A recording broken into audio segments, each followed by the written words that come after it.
I'm the Jody Saver, and in this video, I'm going to be talking about why I find it so hard to build an emergency fund.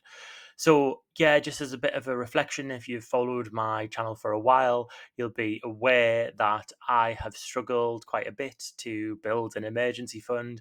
I get into a habit of building a pot of 1,000 to 3,000, and then I dip into it and I have to start the process again.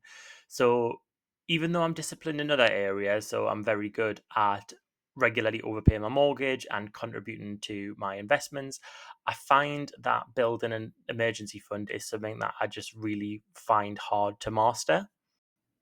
And I'm not alone in this. So I asked my Instagram followers yesterday how big of an emergency fund they have, and the results were pretty mixed.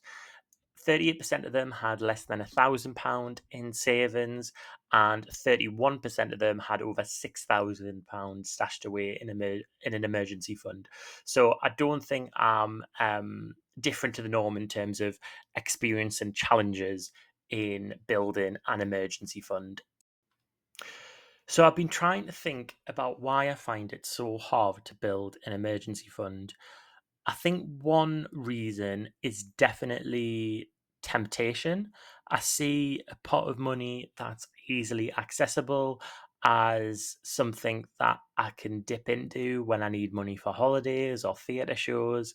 And because I've viewed my savings as kind of a pot in an emergency fund and then my day to day sort of living expenses, it means that because I haven't had other pots set aside, the only money I've been able to dip into is my emergency fund. One way that I'm combating that is that I am starting to build spending pots. So I have more targeted savings set up for things that are in the near future, like holidays and theatre shows, and things that are um, emergencies. So losing your job, um, the boiler going in the flat, things like that.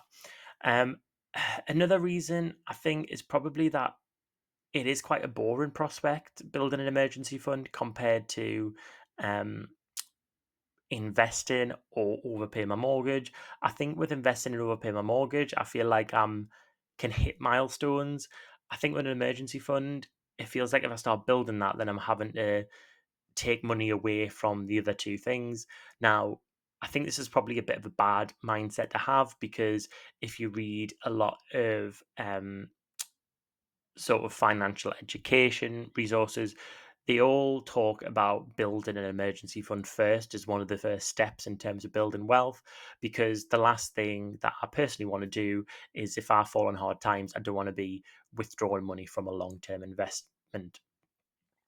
I was thinking about this the other day that I think in my mindset, I feel as if building an emergency fund is going to last forever, and it means that I'll never be able to overpay my mortgage or invest in my stock and shares ISA. But in reality, I think what it means is taking a few months aside to just really concentrate on building an emergency fund and then going from there. So, if I take 6 months out to build a good chunky emergency fund, I only need to build it once. The only time I'll have to do it again is if an emergency comes up and I use the fund and then I can rebuild it. And I think that's probably a healthier way. I think probably a fund of £1,000 to £3,000 for me personally is probably a bit too small because as soon as kind of a low level maintenance job, I'll call it. So um, I'm trying to think.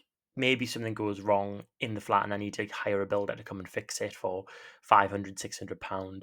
If I only have £1,000 in my emergency fund, then that can quite easily be wiped out. Um, so I think my goal would be to have at least £6,000 in my emergency fund. I think, if I'm honest, I think I would love to have £12,000 in my emergency fund because that represents to me a year of necessary living expenses. So to keep the flat um, paid for and going each month. So council tax, mortgage, gas and electric, um, broadband, all that sort of stuff.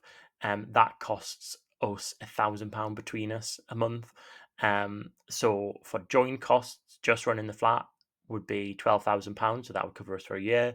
Or if I just was funding myself, then that £1,000 would represent, sorry, £1,000 per month would represent sort of me paying my share of the bills plus food plus any little treats. So I think probably I could, if I needed to, I could budget £1,000 a month and live off it.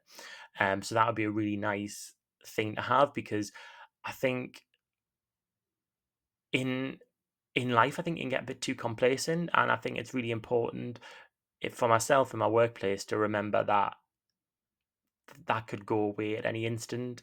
You're not guaranteed to have a job for life. Something that might crop up where maybe you get made redundant, or maybe something crops up in the workplace which goes against your values and you have to make a decision to leave. So I think having a good safety net of £12,000 would, in my head, would mean that I could survive for a year without working if needed. Now, I think that varies for everyone. Not everyone, will need an emergency fund as big. Um, but I know personally that having I get a huge peace of mind from knowing I've got a few £1,000 that's easily accessible, compared to having that money in my stocks and shares ISA. So at the moment, I have just under £8,000 in a stocks and shares ISA, but I know that there is an opportunity cost there if I withdraw that money out prematurely. So I'm wanting that money to stay in there for sort of 15 to 20 years at least, so I can really benefit from the compound interest that I'm hopefully going to be gaining on that money. However, if I was to take that out now, whilst I might take it out when it's sort of worth more than what I bought it for, I still would be losing out in terms of future gains that I could have seen if I'd left it in there. I think some of the tips I got from people on Instagram were that, the people who built it up to £6,000 or more, they really just focused on that for um, a period of time, whether it be a few months or a year, and then they had that as a milestone that once they hit that, they would allow themselves to really invest or overpay the mortgage. So it was really a bit of a milestone that they had hit before they allowed themselves to do those other things. I think initially I am probably going to limit myself to how much I overpay for the rest of the year until I've got this emergency fund sorted. I think for the past few years, I've always been in that habit of only having maybe a maximum £3,000 emergency fund, and I've just went through the same cycle of having it around 3,000. Something comes up that I want to go to or pay for, like a holiday, and then I get it to around, I dip into it, it goes back to around £1,000 or less. Then I build it up again, and then I dip into it. But these things are never emergencies; they're always luxuries.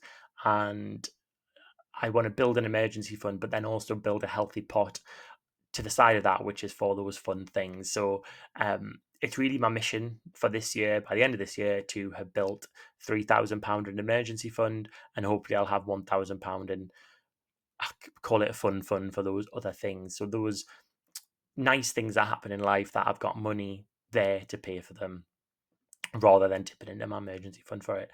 So that's just a few ramblings and a few thoughts from me. But do let me know if you've got any top tips for building an emergency fund. I've had some great tips so far, but do let me know in the comments down below. If you enjoyed my video, then please think about subscribing to my channel. I'm currently at 655 subscribers, and I'm on a mission to reach 1,000 subscribers by the end of the year. See you on the next video.